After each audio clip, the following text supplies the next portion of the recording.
Welcome to r/Malicious Compliance, where an entitled family demands to try out the store's hottest hot sauce.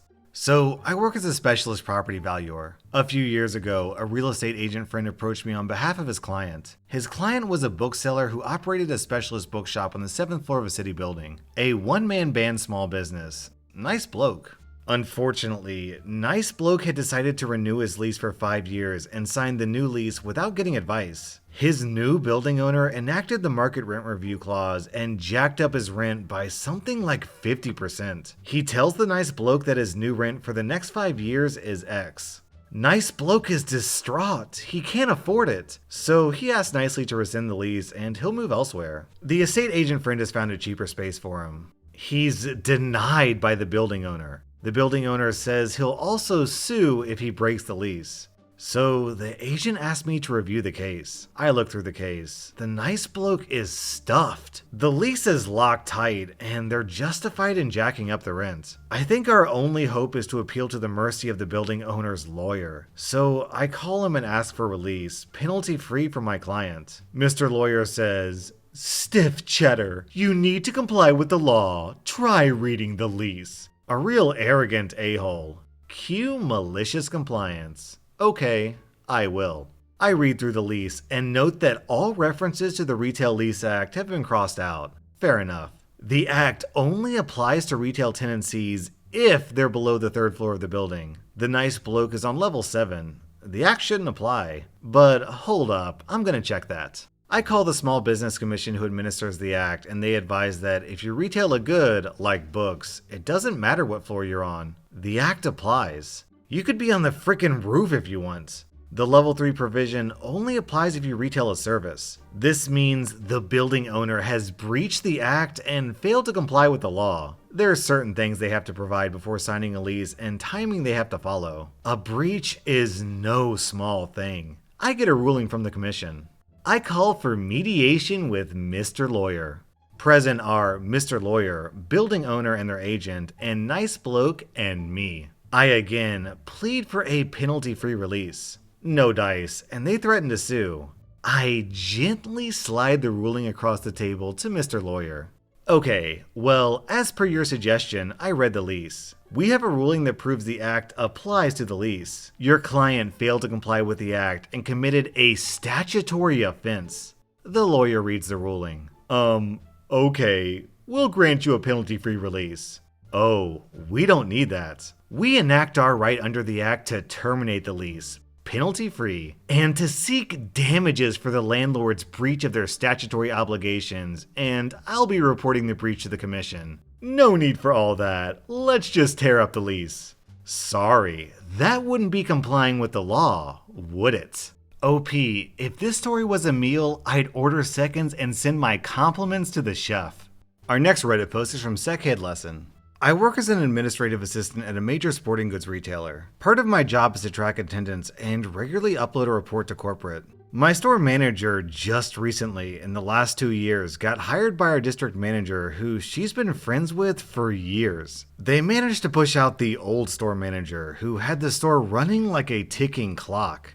Ever since then, it's become abundantly clear that she has no idea how to run the store, and we've all suffered for it. She constantly screws up the store schedule, bullies employees she doesn't like, and has hired incompetent friends to management positions. We all dislike her and think she should be fired, but it seems like everything she does in the store makes us look bad while making her look good, until recently.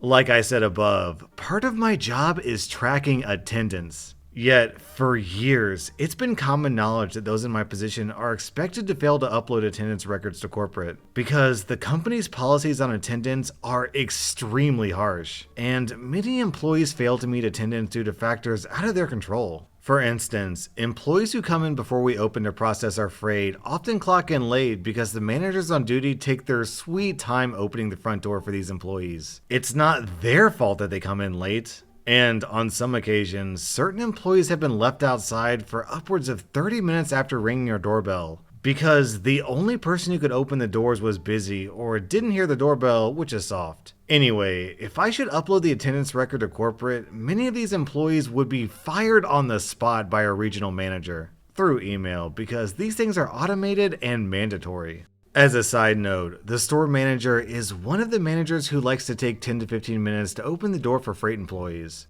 We all hate her for this, because when it's winter, we have to wait those 10 to 15 minutes outside the door in the freezing cold, and she acts like it's no big deal. Anyway, her district manager friend recently moved to another district, and we got a new district manager who's looking to move up in corporate. To do this, she has to make all our metrics look awesome, including attendance. She sent an email to our store manager demanding an attendance record. I told the store manager that this could get many employees fired, but instead of realizing the implications, she told me to run the report anyway. I tried to tell her that this could result in most of the employees who had availability before we open, who are very valuable and rare, getting fired, and she completely blew me off. She literally went as far as saying that I wasn't thinking straight. I told her that she could adjust the attendance on her end, as the district manager clearly wanted her to do. This has been common procedure due to the reason for poor attendance. And she told me that she was the store manager, she would figure it out, and I should just do my job as I was told. So I ran the report and immediately got a furious email from my new district manager saying that I should have run the report by my store manager to adjust the records before uploading it to corporate. The next day, corporate sent an automated email with the names of all the employees that should be fired, which is not an email that our manager can either respond to or contest. She had to fire all the employees on the email. And as it turned out, every single employee with availability before we open got fired. 15 people. And every other employee in the store is a student with no ability to work before like 10 a.m., so there is nobody to process our freight, which is a massive job. I got an email from a friend in corporate yesterday that said the regional manager was lining up a replacement for our store manager due to incompetence. None of us are surprised. So let me get this straight. Nepotism, incompetent management, upper management who's basically ordering employees to lie to corporate, and an absolutely moronic automated attendance-based email firing system? How is this company still in business? Our next Reddit post is from Pokemon Lover. This story happened on Monday, and I heard this part from my mother. A famous food truck in our city that is part of a chain restaurant set up shop next to a pharmacy store to sell food for the day. There's a fast food restaurant across from the pharmacy that was not happy with the arrangement, so they called OSHA. And then OP clarified that it probably wasn't OSHA, but some organization that he forgets the name of. OSHA couldn't allow them to sell the food, so the truck had to stop all sales. However, the truck couldn't take all the food back to the restaurant, so they had a dilemma. It just so happened that day some university students were at the pharmacy giving out shirts and checking people's blood pressure and blood glucose for free. The food truck had the idea to give all its food away for free to anyone until all their stock was gone, because giving away food is not selling it. Word spread around, and most people came to the food truck, and the restaurant's parking lot was pretty empty. Then we've got a big brain guy down in the comments. They're effing stupid. You sell napkins. With each napkin, you get a free item. Adjust the amount of napkins for each food item. You're not selling food, you're selling cleaning supplies.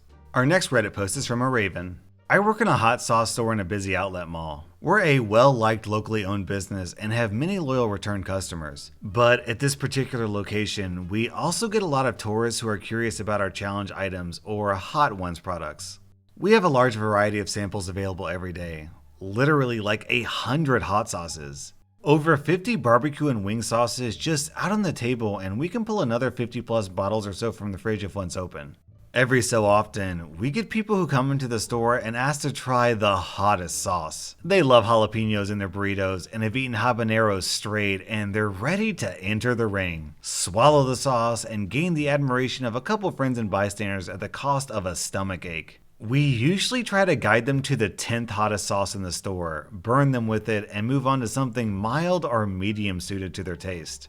Today, while I was selling items to people who were actually paying for things, a 10 or so year old boy enters the store. I always get wary when children enter the store alone because it's full of glass bottles. They usually dart straight for the shelves and pick something up, but this child came barreling towards me like a bullet. While I make change for the couple buying some sauce, he calls out to me, "Excuse me," in a horrendous, whiny pitch. I ignore the rude interruption and continue my conversation with my customers. He parrots it again 12 times or so, back to back, as I thank these people and get them out of the store. Finally, I turn to him. How can I help you? Where the F are these kids' parents? Hi, can I try the hottest sauce in the store? Not this stuff again. I'm not dealing with this, not with a 10-year-old kid. I explained to him that the hottest sauce on the table is Hellboy, Right Hand of Doom. It's spiked with a 6.66 million Scoville extract. And honestly, if you're not experienced with this kind of stuff, more than just a tiny bit can really mess up a good part of your day. Take my word for it. I explained to him he has to be 19 years old to try it and sign a waiver, which is BS, but I'm off in 30 minutes, so F this kid. And instead guide him to a tasty fermented habanero that he coughs his eyes out on before explaining to me that he could handle the Right Hand of Doom because his dad eats spicy peppers with him all the time. Okay, I say. He leaves. Thank God. 15 minutes later, I'm interrupted by another customer. This time, a gigantic woman in a blue blouse. She's sitting next to my sample table like a giant blueberry blocking up 20% of my floor space. Excuse me? The apple doesn't fall far. The customers I'm with are polite and excuse me to speak with her. You didn't let my son try the sauce. I explained to her that it has extract in it several hundred times hotter than anything he's ever eaten, and that it can cause severe discomfort and that I won't let him try it in my store. I explain that she's free to purchase the sauce and have him try it at home if she so wishes. She explains to me that she married a Mexican man and that I wouldn't believe the things we ate in New Mexico City where he grew up. When I asked what they'd eaten there, she told me, "Things hotter than anything we have in this store." At this point, her daughter interrupts our conversation. I kid you not. Excuse me? What? I'm getting annoyed. I was annoyed from the second I saw the kid, and now he's back 20 minutes later with 3 of them. Why do you sell Valentina? It's not even a hot sauce. Jesus Christ. Aren't you from Mexico? It says effing salsa picante on the freaking bottle. It's 5:50. I'm off at 6. I've had enough. How about this? You can try the sauce, and if it's as mild as you think, I'll let him try it. She agreed and grabbed her sample stick. I reached for the Right Hand of Doom and unscrewed the cap. Its nuclear aroma sending memories of aches to my stomach. As she goes to dip the stick into the sauce, I warn her to only take a small amount. She grins at me and dips the stick all the way into the sauce. You've activated my trap card. She slaps it into her mouth. Immediately, she looks uneasy before she throws herself into pure agony. She's coughing, swinging her head back and forth, trying desperately to speak, but she can't muster any words. She dropped her sample stick in all the chaos. After a solid few minutes of coughing and dry heaving, she manages a single word. Water. I explained to her that water won't help her now. My relief walks through the door just in time to witness the finish. She tells me that the only reason she's coughing is because it went down the wrong pipe. She then immediately vomits into our garbage can. She apologizes for spitting up like she didn't just rocket launch half a liter of chum into my trash can, and then leaves without saying anything else. I tossed out the trash with a smile on my face and clocked out. Our next Reddit post is from Kingler Kingpin. Bit of backstory. I work as a machine operator in a factory type setting. I'm responsible for 2 lines of moving product with the fairly simple job of keeping the machines running and basic quality control. I've held my current position for 3 years, and frankly, most weeks I spend more time with these machines than my wife. I know when something isn't right. Our engineering department doesn't always agree. 2 days ago, one of my 2 machines begins making a clanking sound. I give it a quick once over, seems like 2 metal parts are slapping together, probably just a loose bolt. I grab a radio and call for an engineer. Oh, great, it's one of the newer ones fresh out of school. He listens to it run for a few minutes. It's running fine. Why did you call me out here? Don't you hear that noise? It's fine. It always sounds like that. He makes a note in his log and leaves. The machine is still operational and my shift ends in 20 minutes, so I let it go. The next day I come in for my shift and it's still making the same noise. I asked the previous shift's operator about it. They repeat a similar story with the same engineer. 3 hours into my shift, the noise has gone from occasional to near constant. I call for an engineer to come check it out again. Our newest engineer comes down. What's wrong this time? You seriously don't hear that? Can you just give it a quick check? You guys need to stop calling us down here for this. Look at it, it's running fine. He makes another note in his log and walks off. 4 hours later, the clanging has gotten louder and the machine is beginning to jostle with each impact. Concerned, I again call for an engineer. This time, he doesn't even bother inspecting the machine. Dang it, OP, I told you it's fine. Don't call us back down here unless it breaks.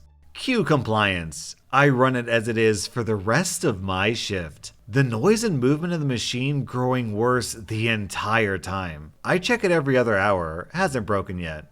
I inform the relief shift of what's going on and go home.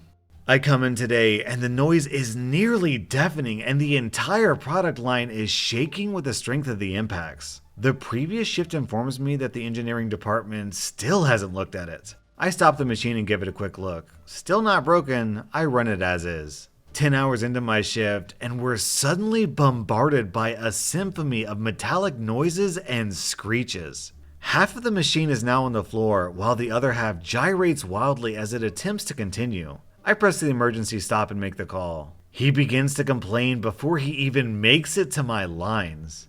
Listen, dang it, I told you. What the heck did you do to the machine, OP? It broke. For the last 2 hours of my shift, I enjoyed the luxury of only having to focus on one of my product lines, and the blissful noises of our good friend being royally chewed by his boss, as an entire engineer crew is now attempting to salvage the machine. When I clocked out, it was still lying in ruins. And then, because OP's name is Kingler Kingpin, we have this comment down below. I love the idea of a factory where an actual Kingler Pokemon in a hard hat is talking exasperately to some Farfetch'd with an iPad.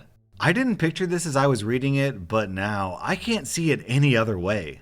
That was r/MaliciousCompliance, and if you want to maliciously comply, hit that subscribe button because I put out new Reddit content every single day.